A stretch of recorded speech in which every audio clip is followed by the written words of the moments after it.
right, what's going on, everybody? This is Peter Renna back with another edition of Dollar Bin Digging for comicbookinvest.com. This week, I am leaning towards trying out a suggestion from a comment in an article from a couple of weeks ago about maybe doing something that's more reader-focused.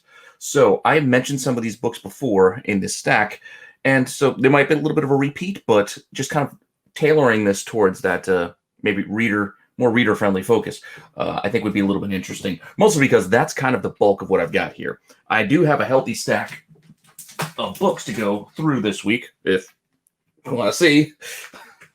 Most of those I actually paid 50 cents for last weekend, but there's a couple of good runs in there that I'm going to get to, and that's why I think it works well for this week to do something that's more reader-focused. So thanks to Bang Zap, I think is the one who made the suggestion a couple of weeks ago, and I think it might lean that way. But there's a couple of other oddball things in here too, so we'll just go through the stack and see where we end up. All right. So first up, everybody probably has this book. I had to pick this up for a very specific reason because I don't know where my other copy is, and it's $1. It was easy to find.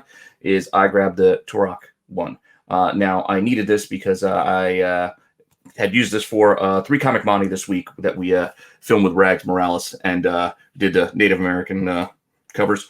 So that's a bit of a tease because that video will probably drop in a few days. But so that's why I had to grab this. So if you're watching this, now you know what the topic is. Sorry to spoil it, but that's why I grabbed the Turok. So that one aside, I know I've put this run in one of these Dollar Bin articles before. I think probably like 2018, so like 2 years ago. So this is a good reminder. And again, this fits perfectly with a reader-focused article because this is a great run. Warren Ellis killed it. Stuart Immonen on art. I love this entire run. And anytime I see issue 1 in particular, I grab it. And that's Nextwave. Yeah, Nextwave, Agents of Hate. This was a fantastic read. So if you can find these, I would pick these up. So again, keep an eye out. You can buy the whole sets. It's not that expensive, but I would grab it because again, it's a great read. So if you're just looking for something, to kind of dive into to read, that's one I'd recommend. And Warren Ellis, you can't really go wrong there. So up next, it looks like I got a newsstand first appearance. Now I remember this heated up for some randomness speculation, I think, a while back, and that was for the first appearance of the Herald Tyrant 81. I don't know if it's 80 and 81 or 81 and 82, but I think it might be, this is 81. I think this is the first, like, kind of a one panel, like a cameo kind of like appearance there. And then you might want to say the first full is the next issue where I think he's on the cover. But I know these heated up, I don't know, maybe last year or so, but I saw it. And again, it's a newsstand copy. It's not too bad. It's not the cleanest copy. Could use a little bit of a touch up here, but yeah. For cheap, I was taking it home. Up next, I grabbed 2 copies of this Wonder Woman 105. This is a first Cassie Sandsmark on also both newsstands there. Not that really matters. This era, newsstands is just as prevalent as the direct market, maybe even more so in some cases. But Cassie Sandsmark is or would eventually become one of the Wonder Girls. So that's why this is something to keep an eye out for. So I've been grabbing tons of these over the years. So just keep grabbing more. Maybe she'll get back in the spotlight one of these days. Continuing on, my worlds collide. When I see these recently, I've just been grabbing them. So Icon, Superman, grabbed another one. I don't think I have the full run of it yet, but I will. I just, again, for 50 cents, I'm grabbing these randomly, and I'll figure out if they're extras or not. What do we got next? Next, Batman, sort of Azrael 4. Only reason why I randomly grabbed this one is because I was missing one of my issues when I was going through a box, and I was like, where's issue 4? I think it's issue 4, so I just needed one. So I found it. There it is. Now I can replace it with this. I mean, my copy might have just gotten moved around. I pull things out of my boxes all the time, especially doing like a show like 3 Comic Monty. I got to go and dig books out, and then I dig them out, show them on the show, and then they get set aside. I don't take the time to put everything away where it belongs. I'm lazy like that. So then things get put away in the wrong place, and I get boxes of books that need to get refiled and reorganized, and it's a pain. So sometimes I just bite the bullet and get extra copies of things. Yeah, I know that's not the best solution, but it's the solution that I take most of the time. What are you going to do? I love comics, so what do I care if I get a couple extra? Uh, this just again, almost on that Turok note, I had to go the same way with this Bloodshot one, just because this is just such a clean copy that I just had to get it for $1. Just I don't know, it's just pristine. I could probably get this graded if I wanted to. I mean, I know nobody cares about Bloodshot, but for whatever reason, finding this book again in this nice condition, it spawned me to actually go and buy an Eternal Warrior 4 that I actually won at an auction just the other day. It was like $12 shipped, so that book has come way down in price. But I never had that one first, or I guess you want to say cameo, or one of the first for Bloodshot, because you also have Rise Zero as another. I don't remember which one actually came first, but I know those are the two books for Bloodshot that are looked at it as first. So anyway, I Bloodshot 1 again, just a really clean copy. I just figured I'd grab it for $1 because I don't know. Sometimes when you're digging, you just don't want to walk away with nothing, so you just end up, all right, I'll get this just so I can make it feel like that 5-10 minutes I spent digging in this box was worthwhile. At least I do that. I mean, that's a wrong move. I probably saved myself a lot of time and money in finding a place for all these extra comics that I just grabbed just because. Again, another thing that I keep grabbing, like these detectives with the first spoiler. This is a 648. The other issue, again, I know what the cover looks like. I never remember off the top of my head whether it's the issue before or the issue after, but there's two issues together, so it's either 647, 648, or 648, 649, which is the way I'm leaning. Where the first, Stephanie Brown ends up being spoiler, are in there. So again, pay no attention to the sticker on these. These just found in $1 box at the flea market. This again, grab another random Darkhold because again, I think at the time I was just looking for 5 books so I can give the guy $5. What else do we got here? I mean, this might be a stretch going, not a stretch, but this run was an interesting read. Bruce Jones, when he took over the Hulk, he kind of took it back almost to the Hulk TV show kind of aspect, where the Hulk wasn't in like every issue. He was more of like a boogeyman type, and it was just quieter stories and Hulk on the run, and it was a different take at the time. And I know that it got a lot of acclaim at the time. So, I mean, this is something you could go back and read. I remember liking it at first, but then getting a little bored after a little while, personally, because, it was the Hulk. I wanted to see, Hulk smash, but... Hulk! Smash! Whatever. Regardless, that run had some fantastic covers. So here is one, the Apocalypse Now, homage. I just really dig that. And if I'm not mistaken, I think we brought this up because I think Kerry Andrews might have done the covers on this run. I'll have to double check it. I know he did it at least for some of these, so I'm not positive if he did it for this one. I'm looking for his signature, but I'm not seeing it. But we had him on Monty before. Fantastic guy. But this Hulk run has some great covers. Like this one is a favorite.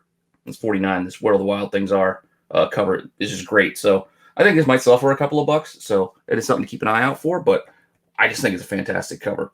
So, yep, this is Carrie. Yeah, so Kari Andrews. I'm sorry, I'm saying Carrie. Kari Andrews did this cover. So, again, if you see this one, grab this just for the cover alone. But like I said, I think this was a decent read. So maybe I'll lean towards that. That 3 Joker thing I know was kind of referenced in this countdown. 31. I just keep finding these. So for 50 cents, I just keep buying them. And I don't know. Eventually, I'll see if I can get rid of some of them.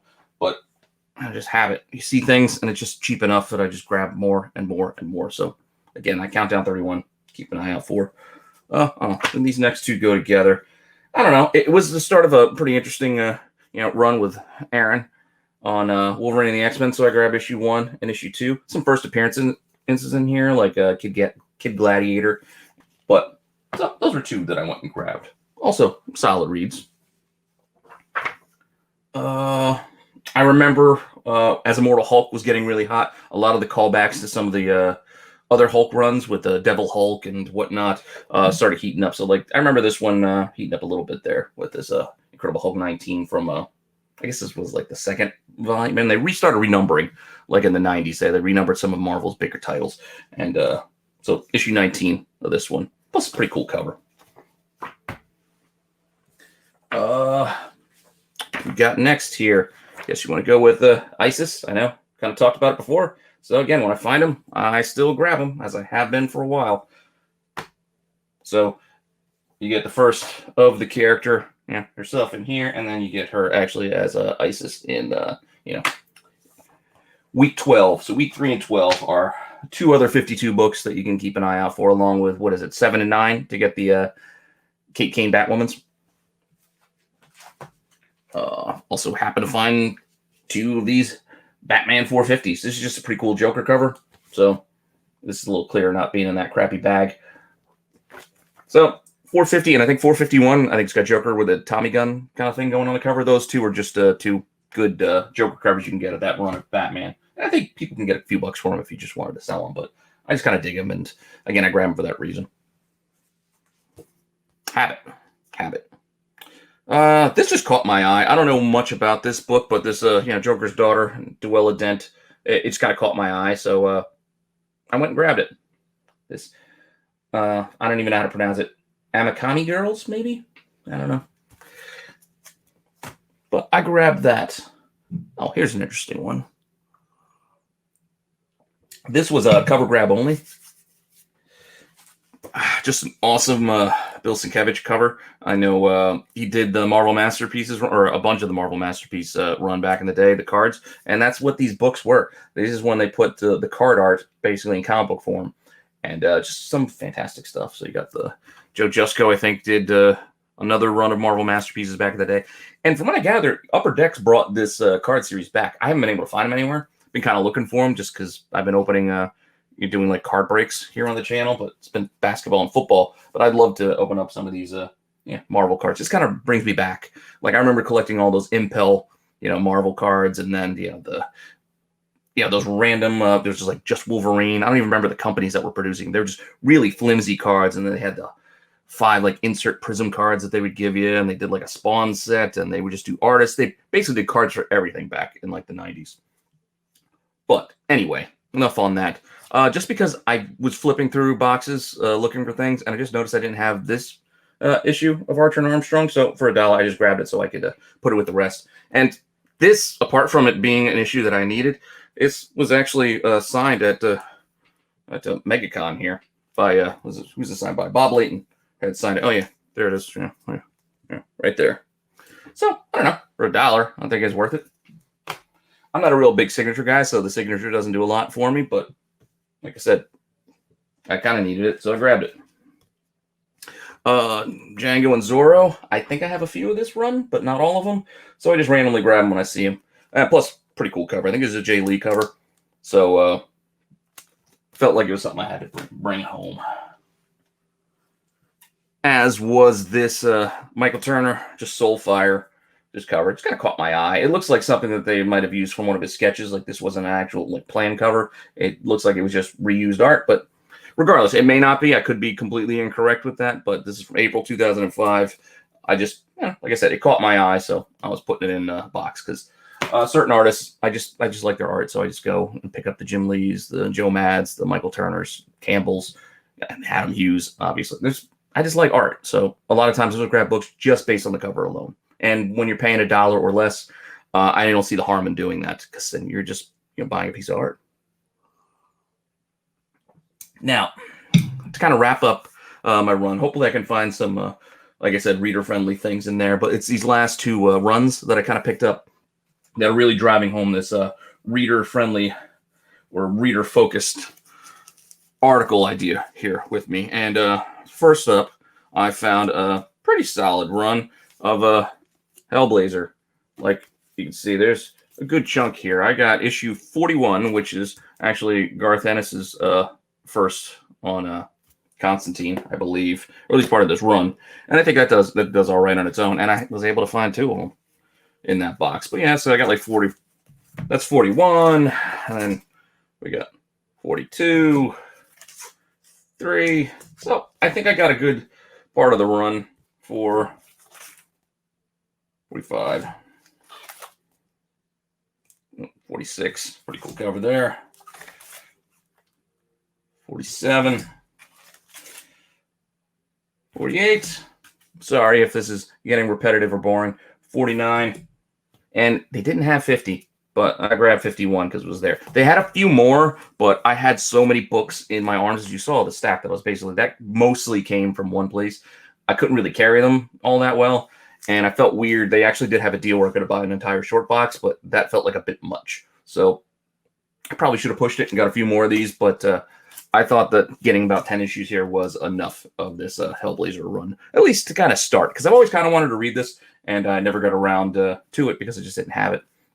So I'm going to check out this Ennis run on Hellblazer, and I think this would fit pretty well into that reader-friendly kind of thing, because I've heard good things. Now, my last run is one that I have brought up before, and I brought it up pretty recently, actually. And that's Neil Gaiman's Sandman run.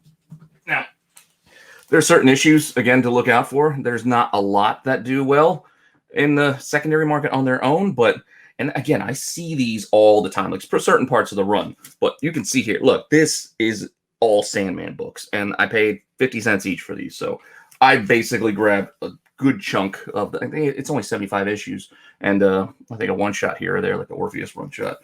But just starting at issue 38, basically, and running up through 74. So I'm not going to go through all of these covers here, but you can see there's a healthy stack here. I think there's probably like 20, 30 issues of Sandman here. So for 50 cents each, this was a no-brainer to me to go and grab these, and I will get around to reading them. I have to kind of reconcile them with the ones I already have to see how much of the run I need and how much of the run I don't. Like, I already know I need issue 1. I know I don't have that. And I don't have First Death, which I think is issue 8. But outside of that, I know I have some of the early ones. I think I got like a 6 and 7. Not all of them are pricey. Again, issue 1's a little pricey. Issue 8's pricey. And I think it was that one that I found First Daniel. I think 22, a few bucks. Nothing horrible. Like, I could get them if I really wanted to, but kind of digging them in the cheap boxes is kind of part of the fun. So, again, like I said, I need to reconcile what I need out of that run. The same thing with Swamp Thing. I didn't find any of the Alan Moore Swamp Thing while I was out this past weekend, but that is another recommendation of something to just kind of grab for the read. Like Saga of the Swamp Thing, I believe he picks it up with, I can't remember the issue he starts with. I can put it in the article if I decide to reference it, but basically, Alan Moore Swamp Things, you can't go wrong there either. Just finding, again, things I see them all the time, and I don't always grab them because sometimes I hesitate because I don't want to keep double, triple buying like the same books. So I know I already double, triple bought a few of the Sandmans here, and I don't know what I'm going to do with the extras because, again, these things are littering dollar bins, so it's not like I can really get a return on them. But I'd rather take the chance and hope it's a book that I need if I'm unsure and just grab it rather than to kind of walk away most times. So, I mean, you buy and spend your money how you like. I'll be as reckless as I normally am with my money and just act on impulse because I'm very impulsive, especially when I'm digging in a box. I can't tell what I'm going to do half the time going in. Like, I might be focused looking for a certain thing, but you don't know what the box is going to give you. It's like you take what the day gives you. You don't know what's there, even if you think you do. And you flip through, and sometimes you score, sometimes you don't. Sometimes you got to pivot. Like, I might be looking for something that hopefully I can flip. Oh, and they might have this book because it's hot now. Because everybody's looking for Jessica Cruz, so maybe I can find Justice League 30 and 31, which I found tons of over the last 2 years, and that's what people are looking for. Justice League 50. Maybe I can find those in boxes, but then you stumble across other things like this, and it's not what I was looking for, but I was happy to find it. And that's what you end up buying that day. Again, it's dollar bin digging. It's taking cheap shots. So you can buy for investment purposes. You can buy for first appearances. You can get cheap flips out of dollar bins. You can buy just for cover art alone, interior art alone, or the stories themselves, filling runs. If you just want to have a run and see if you can complete an entire series of Blue Beetle from 1 to the end, just because you can. Like, these are things you can do in the cheap bins because it's cheap enough that you can play that game. But I think I've talked long enough. Again, reader-friendly is the way I think I'm going with this. I'll kind of pick out the 4 from this pile, and hopefully you guys enjoy it. So again, be safe out there. Give each other space when you're digging those boxes because we're still not through this. Wear your masks, and I'll see you guys next time.